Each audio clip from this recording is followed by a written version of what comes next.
So, nandito kami ngayon sa bahay. Siyempre, pumunta. Kayong ko. Si Lolo nasa pa. Check natin. Ano siya, guys? Ayan siya, guys. Yan yung sugat ng lola ko.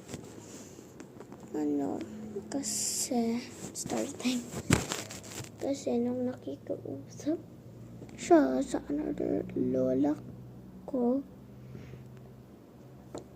tapos umuwi na siya, natumba siya sa may rambutan sa amin. Tapos nakita ng tito ko, nandun na si Lola kay Chatuna. Tapos pumunta dito, pumunta dito si Mama Rush, pumunta dito sa Mama, bilis-bilis niya. Kasi tumba si Lola. Sinendang tito ko yung kung saan na siya pumunta. Hinatid mo na siya, tapos doon na siya dinala sa kay Chatuna. Bye!